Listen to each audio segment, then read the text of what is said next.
Guys welcome back to my channel. আমি শ্রাবন্তী এসে গেছি তোমাদের সামনে নতুন একটা ব্লগ ভিডিও নিয়ে।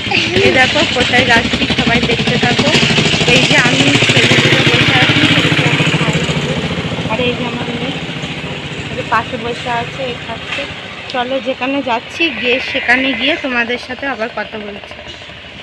এই দেখো আমরা বাড়ির সামনে এসে দাঁড়িয়ে আছি, কিন্তু ওরা নিতে আসবে ওই জন্য দাঁড়িয়ে আছি। এই দেখো এই শাড়িটা পরেছি, দেখো কেমন লাগছে, সবাই কমেন্ট করে জানাবে আমাকে এই শাড়িটা পরে কেমন লাগছে।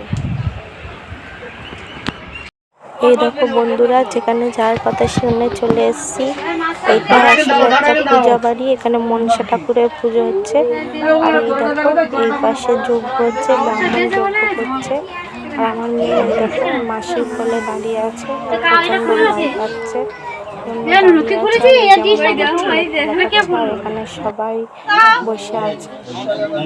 এই দেখো মা মনসার পুজো হচ্ছে, এখানে ঠাকুরটা দেখো কি সুন্দর লাগছে, ফুল দিয়ে কি সুন্দর করে সাজিয়েছে। এই দেখো বন্ধুরা, ও কাঁদতে কাঁদতে ঘুমিয়ে পড়েছে। ও তো অচেনা জায়গায় গেলে প্রচন্ড ভয় পায়, এখানে এসে কাঁদতে কাঁদতে ঘুমিয়ে পড়েছে। আর ওই যে বাইরে পুজো হচ্ছে, আর এই যে আমি ঘরে বসে আছি, ও ঘুমাচ্ছে বলে ঘরের মধ্যে বসে আছি।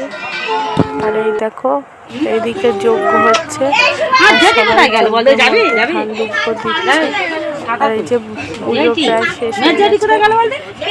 ওই সবাই ব্রাহ্মণকে প্রণাম করছে। দেখো প্রচন্ড বৃষ্টি হয়েছে, দেখো চারিদিকে জল জমে আছে। আমরা ওখান দিয়ে পুজো বাড়িতে খাওয়া দাওয়া করে কিছুক্ষণ থেকে বেরিয়ে যাচ্ছি, যেহেতু আমার মেয়ে কাঁদতেছে, ও তো প্রচন্ড ভয় পায়, এই জন্য ওকে নিয়ে তাড়াতাড়ি চলে এসেছি। আর এই যে আমরা এখন বাড়ির দিকে যাচ্ছি, আর এই যে আমার মেয়ে পাশে বসে আছে, আর ওই দিকে আমার মাসির ছেলে বসে আছে। চলো গিয়ে বাড়ি গিয়ে তোমাদের সাথে কথা বলবো। এই দেখো বাড়ি চলে এসেছি, এবার বসে আছি এখানে ঘরে। এই দেখো আমার মাসির ছেলে কেমন হাসাচ্ছে। আমার তো কোথাও গেলে ভালো লাগে, কিন্তু আসার সময় এত শরীর খারাপ লাগে, ভালো লাগে না। আর এই দেখো এরা একটু ক্লান্ত হয়নি, এসে এই যে বদমাইশি শুরু করে দিয়েছে। এখানে আমার ব্লগ ভিডিওটি শেষ করছি। যদি তোমাদের ভালো লাগে লাইক কমেন্ট শেয়ার করে দিও। টাটা।